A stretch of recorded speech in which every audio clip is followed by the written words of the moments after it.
Muchas gracias por esta posibilidad de dialogar, aún siendo quizás algunas tesis controvertidas, que así debe ser en la ciencia, y así es, y debería ser en la política, que lamentablemente no siempre lo es. Es la gran diferencia entre ciencia y política, pero qué bueno que nos podemos encontrar aquí de ambos lados del espectro de transformar la realidad. Primero quisiera transmitirles el saludo del profesor Huang Gang, uno de los más destacados arquitectos de ese milagro chino, un científico a nivel mundial, de primer nivel, y él agradece al señor embajador, a la señora secretaria, a Ismael, a todos ustedes, la posibilidad de estar aquí. Yo me agrego, por supuesto, a ese agradecimiento de una manera personal. Después de mi ponencia vamos a ver el video que amablemente envió el profesor Huang Gang. Cuando acordamos que yo diera una breve semblanza del libro, yo vi que eso no era una cosa fácil, porque de hecho es un libro tanto científico como político. Y ciencia hoy día no es algo que la gente quisiera estudiar a fondo, cuando más se trata de ciencias del siglo XXI. Teorías de la complejidad, teoría del caos, física relativista, todo esto. Y esto es uno de los grandes déficits de los parlamentos en el mundo, como voy a decir al rato, que explica en parte la miseria de la situación mundial, donde abogados, políticos, lobbyistas, etcétera, deciden el destino de la humanidad. Y la ciencia esencialmente está en la sombra. Y los pocos asesores científicos que tienen no deciden. Pero voy a volver a esto. Entonces yo decidí llamar a esa breve ponencia 10 tesis sobre el milagro chino y su replicabilidad en América Latina. Ustedes se han dado cuenta que es una especie de nueva mantra en la política de gobiernos progresistas, de vamos a emular ese milagro chino y vamos a repetirlo en nuestros países, pero hay que ser realista. En primer lugar, no hay milagros en el mundo, en la Biblia sí, pero en el mundo real no hay milagros, mucho menos desde el punto de vista científico. Y cuando se habla como metafóricamente del milagro chino, hay que entender cuáles son las condiciones que permitieron ese asombroso salto cualitativo, ese cambio de fase en la política mundial, que ahora ha logrado que Washington va a quedar uno de los centros policéntricos del sistema mundial, pero ya no el monopólico, el dominante y el que no respeta el orden mundial. La primera tesis que yo quiero extraer de ese libro, que deberían estudiar tanto los que quieren entender la complejidad de la evolución actual desde el punto de vista conservador, desde el punto de vista liberal o desde el punto de vista socialista revolucionario, porque en el fondo es la metodología que Karl Marx y Engels hace 200 años expusieron en el Manifiesto Comunista, que era la metodología para pensar una sociedad diferente para el siglo XIX. La izquierda de hoy no ha entendido esto. La izquierda de hoy quiere explicar la actualidad con los modelos del siglo XIX y eso no funciona. La historia es muy valuable. El presidente AMLO tiene razón en insistir en eso. Es muy valuable, pero solo si se interpreta a la luz de las ciencias actuales. No puedes transformar el mundo con los paradigmas del siglo XIX. Tú tienes que entender esto a la luz del siglo XXI. Esta es la gran primera lección de experimento chino, es que metodológicamente, epistemológicamente, en la política y la ética, la lección es que para transformar el mundo hay que verlo con los ojos de la ciencia, por supuesto de la ética, pero lo cognitivo es primero, que es la ciencia, y lo ética es la guía de lo que se puede y debe de hacer. con el realismo de la ciencia moderna y después con el realismo del common sense, del sentido común, en este orden. O sea, para decirlo en inglés, no nos ayuda neither hate, propuestas fascistas que vemos en Estados Unidos y otras partes, neither hate nor fake, las mentiras liberales que tienen poco que ver con la realidad del mundo, no dogmas teológicos o de cualquier otro tipo para transformar el mundo. Si queremos realmente transformarlo en sentido progresivo, entonces necesitamos entenderlo. Es como cuando vas con el médico, si el médico se equivoca con el diagnóstico, no va a funcionar la terapia. Es el mismo problema metodológico. Segunda tesis, el mundo actual es en términos científicos un sistema complejo, adaptivo, a complex adaptive system, como se usa en la física. Y eso vale para todos sus subsistemas, las sociedades, los estados, los partidos políticos, los sindicatos. Casi toda la materia prima, que es el trabajo cotidiano de los decisores políticos, es constituido por sistemas adaptivos complejos. Es decir, por sistemas no lineares, poco previsibles. Y estos sistemas se caracterizan por una interacción, una dialéctica entre el orden y la indeterminación, o si ustedes quieren, el orden y el caos.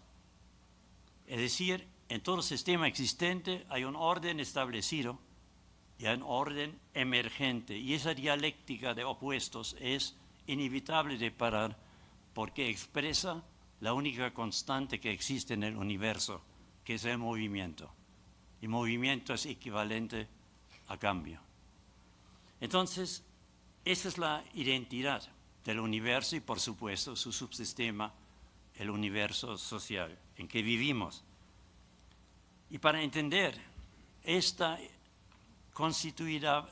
elemento constitutivo de la realidad en que actuamos, hay un solo medio, y es la ciencia avanzada.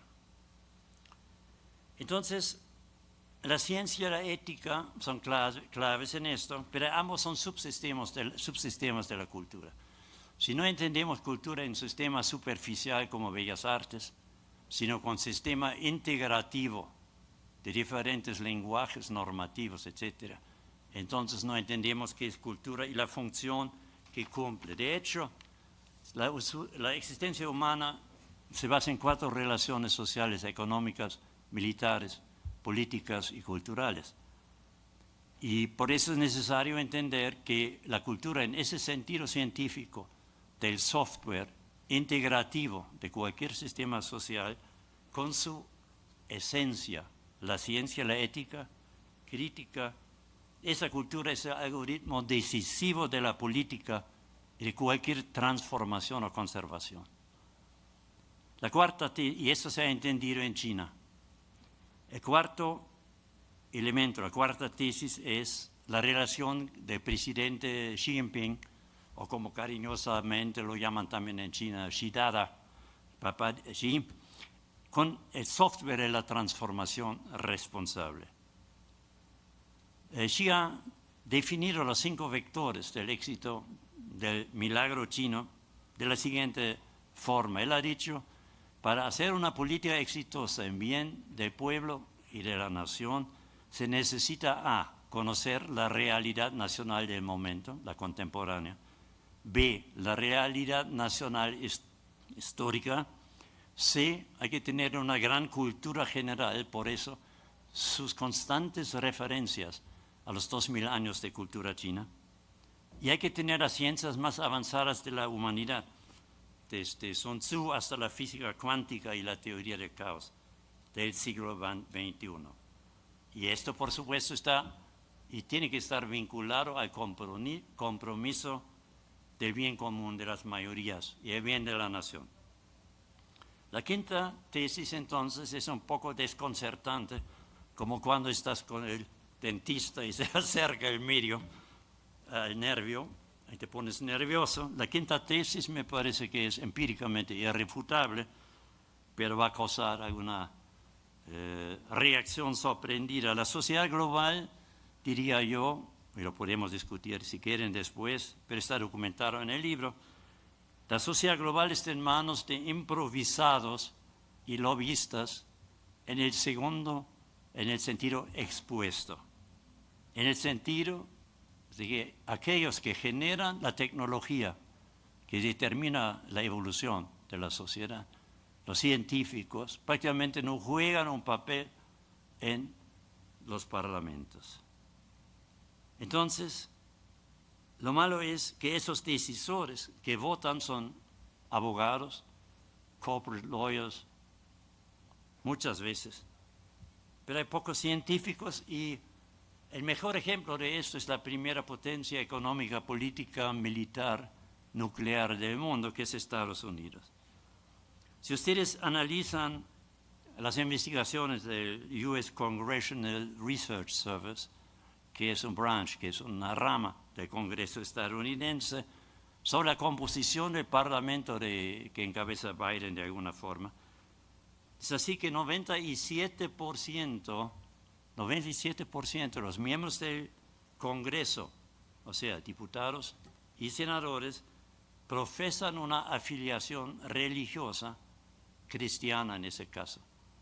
Es decir, 97% de los que deciden la política mundial y nacional del Congreso estadounidense se definen como cristianos. Y un número insignificante son científicos. Es decir, esa potencia nuclear tiene la política que afecta al último renglón de la Tierra en manos de abogados, de religiosos, etc. En el fondo es una teocracia, no es una democracia en el sentido real del término. Y la situación de otros parlamentos burgueses no es muy diferente. Vean Boris Johnson en Londres, vean Scholz en Alemania, vean Draghi en Italia, donde van a encontrar a alguien que es un hombre de Estado o una mujer de Estado. No lo hay. Lo hay en China y lo hay en Rusia, y por eso están ganando la guerra de agresión de Washington en Ucrania y en Taiwán. La sexta tesis: no solo se necesita software para transformar, ciencia, ética, se necesita hardware, porque la realidad es material. Entonces, se necesita un sujeto colectivo de la política que, en el sentido de la ciencia avanzada, sería un atractor en un sistema dinámico complejo, o en la física clásica de Newton, un centro de gravitación. Y ese sujeto colectivo de la política es en China el partido de vanguardia, con lo que llaman allá el core leader, el líder esencial.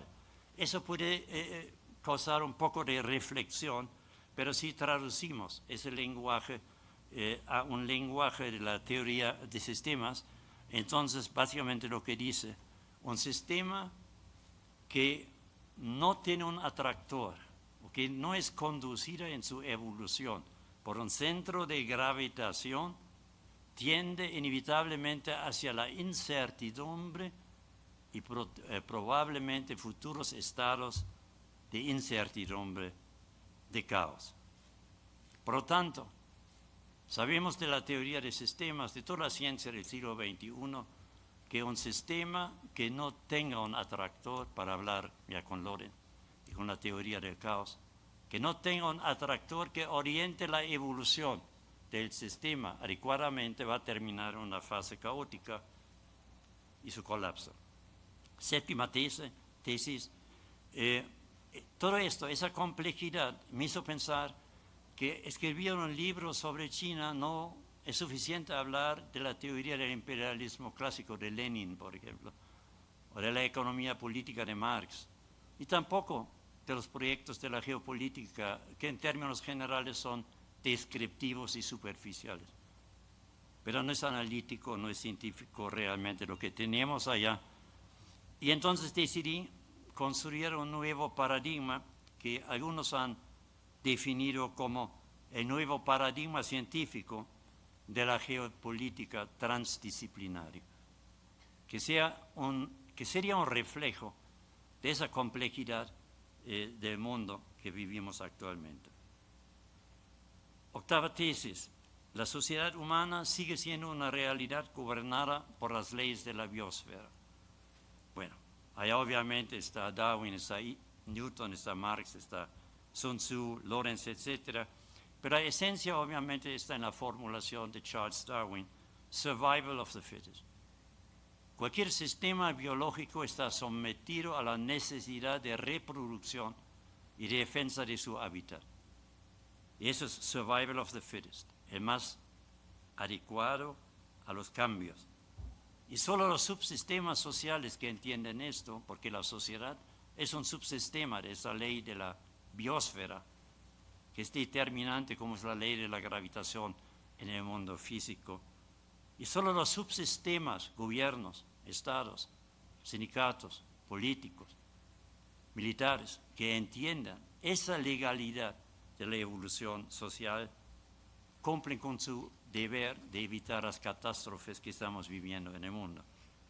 Esa es la función esencial de la vanguardia política y de su core leader. Tú necesitas un sistema estructurado, consistente, con claros objetivos, y tú necesitas un centro de gravitación, un atractor en ese sistema si quieres realmente cambiar las cosas. Penúltima tesis, novena. Para decirlo categóricamente en términos de la teoría de sistemas, la relación entre los subsistemas y el metasistema decide lo que puede hacer el subsistema. Y lo pueden ver a nivel mundial. Una potencia tan increíblemente poderosa como Estados Unidos no puede hacer lo que quiera ya en el mundo, porque es un subsistema del sistema mundial donde China, Rusia y otras potencias emergentes tienen suficiente poder ahora para decir, vamos a redefinir las reglas del sistema mundial de la humanidad. Es decir, todos esos sistemas nacionales, regionales, globales, dependen del sistema global superior, la sociedad global. Y eso es lo que se está decidiendo en Taiwán y en Ucrania. El futuro de la organización política, de la gobernanza de la humanidad, de 8.000 millones de seres humanos. Y finalmente, los ejemplos de esto son muy claros. El otro día me preguntaron en una entrevista de Global Times de China, ¿cuáles eran los logros más impresionantes de China a mi juicio? Yo podría mencionar el COVID-19. Con 1.4 mil millones de personas tienen 5.000 muertos. Estados Unidos, 330 millones, tiene más de 1 millón. Es absolutamente clara la diferencia en la calidad de gobernanza de un país, de un sistema, no de un país, de un sistema y de otro sistema. Bueno, entonces cuando me preguntaron esto, ¿cuál es lo que más le impresiona en los éxitos de los últimos 100 años de China? Entonces yo mencioné a Xi Jinping. Yo decía, lo increíble era que Xi, que es un gran científico, un científico significa entender las relaciones de causalidad o dependencia de la realidad porque te permiten proyectar lo que va a ser el futuro, que Xi en 2012, cuando llega a ser secretario general, entiende que la fase de coexistencia pacífica con el Occidente no va a durar para siempre. En 1978, Deng Xiaoping, en la política de reforma y apertura, proyectó la coexistencia y cooperación con Washington para avanzar el país. Y Xi, muy tempranamente, 2012, entendió que eso era una fase conjectural, que iba a ser pasajera, y que a esa luna de miel con el imperialismo occidental iba a seguir algo mucho más feo. Y eso es lo que vivimos hoy día en Taiwán y en Ucrania. Esa es la dialéctica de paz y guerra, que cualquier líder que tenga formación científica o materialismo dialéctico científico tiene que entender. Otro ejemplo es la visita de Pelosi a Taiwán. La prensa mundial se rompe la cabeza, la torre simulación por supuesto, se rompe la cabeza porque Pelosi fue a Taiwán. Eso es muy claro. Estudien ustedes cómo Washington produjo el ataque japonés en Pearl Harbor en diciembre de 1941. Es la misma política que llevó a la guerra en Ucrania y es la política que Pelosi estaba avanzando en Taiwán. Esa es la esencia de su visita. Entonces, sin el conocimiento histórico y el conocimiento científico actual para interpretarlo, no se puede entender el mundo y no se puede transformarlo. Como Washington no tiene esos líderes, va a perder y está perdiendo a nivel mundial en todos los aspectos. Lo mismo, esa dialéctica entre orden e incertidumbre o caos, lo ven en el orden mundial. Nació binario después de 45, se vuelve mono, unilateral, con el colapso de la Unión Soviética. Hoy es binario nuevamente y pronto va a ser policéntrico o multiformal. Y finalmente, ya cierro con esto, México es otro ejemplo. El orden en México moderno se establece en 1917 en la Constitución de Querétaro, el orden post-revolucionario. Pero en 1982, básicamente, el orden emergente, la dominancia del neoliberalismo gana, asume el control del Estado, y entonces al orden post-revolucionario de 1917 sigue en 82 la fase neoliberalista con Salinas de Gortari básicamente. Pero en 2018 llega al poder un nuevo orden emergente, la llamada 4T, que por supuesto se estaba gestando dentro de la fase del neoliberalismo. No se estaba gestando de cero, porque esa contradicción de elementos, lo positivo, lo negativo, el 0 y el 1, la luz y la sombra, está presente en el universo. De tal manera que la gran pregunta, y con eso les dejo yo, es si esta dialéctica de orden e incertidumbre o indeterminación es la ley que rige nuestra existencia, ¿cuál va a ser el orden que eventualmente va a emerger en 2024 en México? Porque tenemos la secuencia de postrevolucionario, neoliberalismo, cuarta transformación y 24 y adelante ¿qué? Bueno, muchas gracias. Fuerte abrazo.